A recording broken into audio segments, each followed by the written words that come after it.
Bonjour tout le monde et aujourd'hui on se retrouve pour la première vidéo hardware de la chaîne parce que j'aime bien l'hardware et quoi de mieux que pour commencer une vidéo hardware que de vous présenter ma config. Voilà, tout simplement, qui je pense est une config avec un très bon rapport qualité-prix qui est bien pour débuter comme PC budget PC ou PC cheap. Mais bon, il fait tourner les jeux du moment en élevé, peut-être ultra des fois en 60 fps 1080p. Et puis c'est celui dont je me sers pour faire ce record par exemple.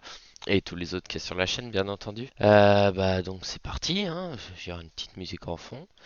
Donc le processeur, le Ryzen 5 2600, donc on peut overclocker jusqu'à 4,25 GHz. La fréquence de base c'est 3,6 GHz. Donc pourquoi pas le 2600 normal, c'est parce que les jeux en général demandent plus de la fréquence qu'un nombre de cœurs conséquent. Et pourquoi un Ryzen et pas un Intel? Parce que le PC que je vous présente, donc le mien, n'est pas uniquement fait pour le gaming, parce que si on avait voulu faire un PC uniquement pour le gaming, on aurait peut-être pris un processeur un petit peu moins puissant et une carte graphique au-dessus. Là c'est vraiment équilibré, c'est la carte graphique peut-être qu'elle suit un peu moins le processeur dans les jeux, mais au moins pour tout ce qui est montage, record, coucou OBS et ce genre de choses, le processeur il suivra et il y aura aucun souci par rapport à ça. La carte mère, c'est une MSI B450 Tomahawk comme c'est écrit là. Le socket B450 parce que avec un petit budget qu'on va commencer à faire du SLI ou de passer sur de la RAM en 3000 MHz, même si on peut trouver de la très bonne RAM pour pas cher. Donc voilà, elle fait très bien le taf. Après, est-ce que j'ai dit qu'il était stylé? Non, je ne pense pas. Tous les composants, j'ai fait en sorte qu'ils aillent bien ensemble. C'est noir, gris, il y a pas de couleur mais il y a un peu de RGB. Bon après bien sûr c'est une config que l'on pourra upgrade à l'avenir.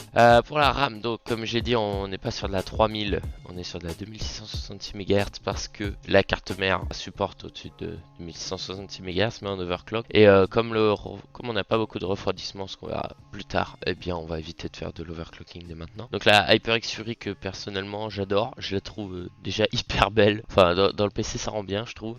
Voilà, donc 8 Go de RAM, un kit enfin 4 Go, et comme on a 4 slots de RAM sur la carte mère, vous voyez juste ici, on a 4 slots de RAM, on pourra venir ajouter deux autres barres de RAM plus tard pour faire 16 Go de RAM. Enfin bon, pour l'instant c'est ma config actuelle, je n'ai que 8 Go de RAM et je compte rajouter 8 Go supplémentaires plus tard. Pour l'alimentation, je voulais absolument une Be Quiet, et franchement elle est bien, elle fait pas de bruit effectivement. Portent bien leur nom, Be Quiet, une 500 watts pour pouvoir alimenter tout le système, qui est un petit peu au-dessus de ce qu'on a besoin. Sur l'alimentation, elle tiendra le coup, elle fait pas de bruit, mais ça reste quand même une alimentation, on va dire, entrée de gamme, milieu de gamme. Comme c'est une Be Quiet, je dirais plus milieu de gamme, mais les câbles pour câbler avec cette alimentation, c'est un petit peu le bordel. J'ai un peu galéré. Et aussi, ce qui m'a étonné, c'est que sur le câble qui sert à alimenter la carte graphique, il y a deux prises pour des cartes graphiques, mais ça m'étonnerait qu'avec 500 watts, on puisse faire du SLI directement. Enfin bon, ça c'est juste mon avis. On va pouvoir passer à la carte graphique qui est une Gigabyte 1060 en 3 Go. Voilà, donc celle-ci qui fera bien le taf pour faire tourner les jeux et faire tout ce qui est montage, capture d'écran, blabla. Profite de parler de la carte graphique pour vous dire que pour capturer mon écran, là actuellement j'utilise OBS, ce que tout le monde utilise finalement, mais pour tout ce qui est les clips de jeu, vous verrez plus tard sur la chaîne, il y aura des best-of et tout. J'utilise le logiciel d'NVIDIA, là, NVIDIA GeForce Experience, pour pouvoir enregistrer et clipper. C'est plus facile, ça évite d'avoir des records de 1 heure à monter plus tard. Donc la carte graphique, voilà, qui consomme pas tant que ça. Pour la carte graphique, j'ai oublié de dire, ici elle est à 210 euros. Et je ne sais pas ce qui s'est passé, mais au moment où je l'ai acheté, pendant genre 4 heures, pas plus, elle était à 174 euros sur Amazon en neuve.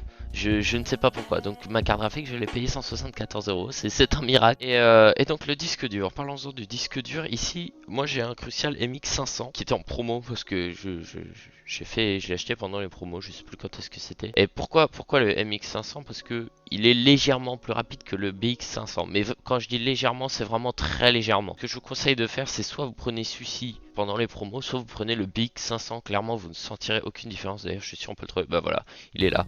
Le BX 500, bon là il est en 120 Go donc il est à 23 euros. Si je prends 240 Go, 30 balles.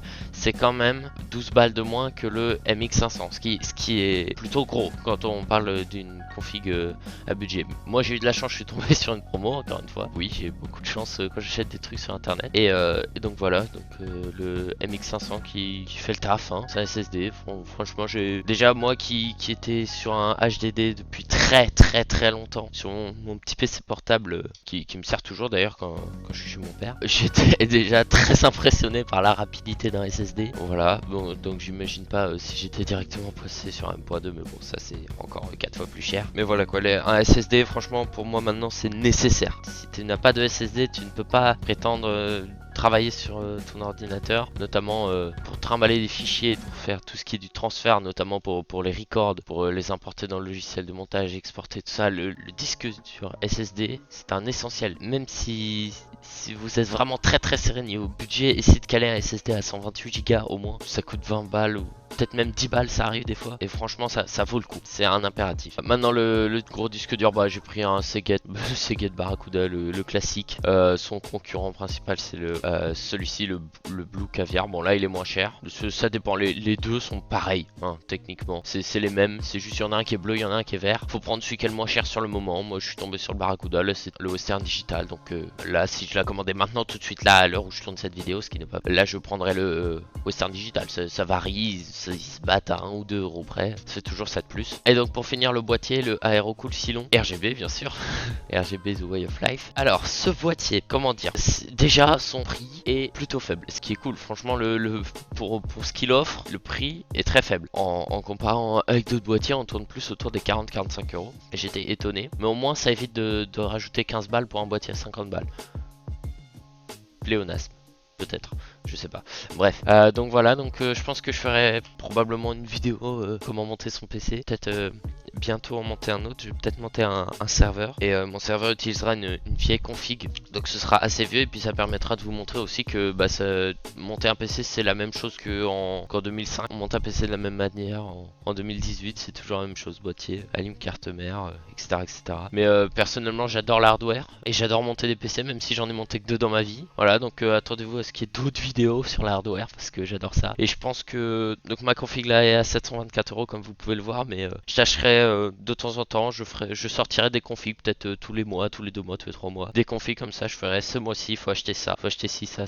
Et après, ce que je vous conseille de faire, c'est aussi de changer les composants en fonction de ce que vous voulez faire. Là, c'est ma config, je vous la propose. Si vous voulez faire que du gaming, absolument que du gaming, mettez peut-être un processeur plus bas, genre le 2600 et une carte graphique 1060 6 Go, voire une 1660. C'est ce qu'a fait mon pote, il a un processeur, c'est le Ryzen 5 2600 sans le X, et il a une 1666 Go. Voilà, donc il faut adapter. Comme je fais pas que du gaming, je fais un peu de tout. Et ben, ceci est une config polyvalente qui permet de faire plusieurs choses pour un petit budget. Merci à tous. J'ai l'impression de faire un discours de politicien, c'est énorme. Que bon, bah, sur ce, bah, c'est la fin de la vidéo. J'ai pas d'autre trop. Bah oui, je ne suis pas encore un youtubeur pro. Oui, je sais. Oui. Allez, cut.